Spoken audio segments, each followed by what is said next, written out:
चलो मैं आपको एक बात बताता हूँ, एक कहानी सुनाता हूँ। मुझे ध्यान है एक स्टूडेंट था, ये बात मैं आपको बता रहा हूँ, ठीक है। ये बात मैं आपको बता रहा हूँ ऑनलाइन की, जब फर्स्ट लॉकडाउन लगा था। तो एक स्टूडेंट था, ठीक है, नॉर्मल स्टूडेंट था। उसके नंबर आए थे, उससे पहले जो नीट हुआ था उसमें उसके नंबर आए थे 180 या 185 नंबर आए थे टोटल। टोटल 180 या 85 नंबर आए थे उसके टोटल। नॉर्मल स्टूडेंट था। तो उससे मेरी बात हुई तो उसने कहा कि सर यार हमारा तो कभी होगा ही नहीं, क्योंकि टोटल मेरे 180 85 आए। तो मैंने कहा यार 180 या 185 नंबर तुम्हारे आए हैं, मगर तुम जरा इसमें से ये बताओ तुमने एफर्ट कितना किया था, तुमने एफर्ट कितना किया था। तो उसने कहा सर मैंने कोई खास एफर्ट नहीं किया था, मैंने 12th का पेपर दिया है और 12th के पेपर देने के बाद 1 महीने 2 महीने बस एनसीईआरटी अच्छे से पढ़ी थी और कुछ क्वेश्चन किए थे और पेपर दे दिया था। तो मैंने कहा यही बात है, जब तुम करोगे तो हो जाएगा, परेशान ना हो। बस मेहनत जो होती है ना, मेहनत जो होती है उसके साथ चीटिंग कभी मत करना। मतलब तुम दिखा रहे हो कि हम मेहनत कर रहे हैं, तुम दिखा रहे हो कि हम पढ़ाई कर रहे हैं, मगर रियलिटी में तुम पढ़ाई नहीं कर रहे हो। सो आप नहीं चलेगा टीचिंग के मेहनत के साथ। तो उसने कहा नहीं सर हम सो आप नहीं करेंगे, हम जब भी पढ़ेंगे जी जान लगा के पढ़ेंगे। और वो लगातार पढ़ता गया। अपने ही यहां बैच में था, पीडब्ल्यू बैच। ये सबसे पहले साल की बात बता रहा हूं, जो यकीन जिसको हम लोग सबसे पहला यकीन कहते हैं, जिसमें अलग सर के वीडियो थे, अलग सर भी पढ़ाते थे। वो लगातार पढ़ता रहा, लगातार पढ़ता रहा, लगातार पढ़ता रहा। नंबर धीरे धीरे बढ़ते रहे, ठीक है। 220 हुए, 230 हुए, 240 हुए, 250 हुए। जैसे जैसे वो टीचरों से पढ़ता गया और नंबर बढ़ते चले गए। बस उसकी एक खास बात थी, लगन थी बच्चे में। मैं ये नहीं कह रहा वो बहुत तेज था, क्योंकि मैं जानता था उसको, मगर उसमें लगन थी। मतलब वो अपना पूरा बेस्ट एफर्ट डालता था। बच्चे का नाम भी बता देता हूं, है ना, बच्चे का नाम भी बता देता हूं, है ना। महेश नाम था उसका, महेश। वो पूरी लगन से पढ़ता था, अपने बेस्ट देता था जी जान लगा के।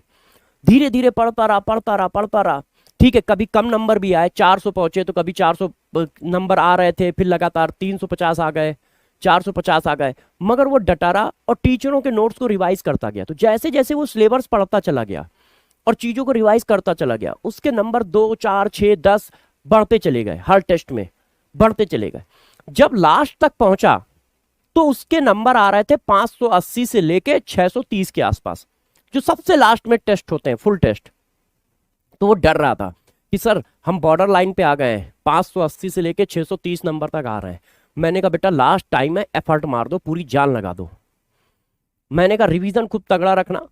उसने पूरी ताकत लगाई, पूरी ताकत लगाई, और वो एमबीबीएस बन गया। रैंक बहुत नहीं आई है कि 100 रैंक आई हो, 400 रैंक आई हो, 300 रैंक आई हो, मगर दोस्त 185 से लेके 610 नंबर, 615 नंबर लाना बहुत टफ काम था, और वो उसने करके दिखाया।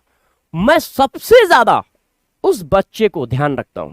मतलब मेरे दिमाग में वो बच्चा आज भी है, मगर जिन्होंने 20 रैंक लाई, 40 रैंक लाई, वो मेरे दिमाग में नहीं है। क्यों? क्योंकि मैं उसके साहस को सलाम करता हूं, महेश के साहस को। यार जिस बच्चे के इतने कम नंबर हो तो बच्चे डरते हैं कि हमसे नहीं होगा, डरते हैं हमसे नहीं होगा। वो जब आके खड़ा होता है और ये कहता है कि नहीं हमसे होगा, और पॉजिटिव एटीट्यूड के साथ जान लगाता है और लास्ट में करके निकलता है, तो उस बच्चे को सलूट इसलिए करना पड़ता है क्योंकि उसने ऐसी जंग लड़ी है जिसमें उसको डीमोटिवेट करने वाले 1000 लोग थे। घर से लेके, दोस्त से लेके, रिश्तेदार से लेके टीचर तक, कि यार तुम्हारे टोटल 180 नंबर है, तुम कैसे सेलेक्ट हो सकते हो।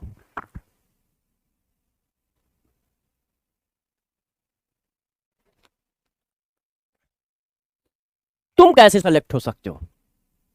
मगर उस बच्चे ने यह करके दिखाया कि 180 नंबर आने का मतलब यह नहीं है कि हम कमजोर हैं। 180 नंबर आने का मतलब है हमने पीछे पढ़ाई नहीं की थी, इसलिए मेरे इतने कम नंबर है, इसलिए इतने कम नंबर है।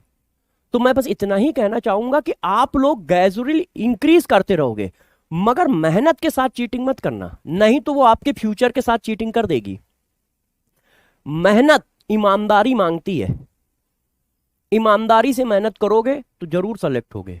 अब तुमने मेहनत के साथ चीटिंग की, सो आप किया कि नहीं मैंने 4 घंटे पढ़ा है, उसमें 4 घंटे में तुमने 2 घंटे तो मोबाइल देखा है कि मोबाइल में हाँ यार कहाँ क्या चल रहा है, और उसको काउंट कर रहे हो पढ़ाई में, तो फिर तुम्हारे फ्यूचर के साथ भी चीटिंग होगी, डॉक्टर नहीं बन पाओगे।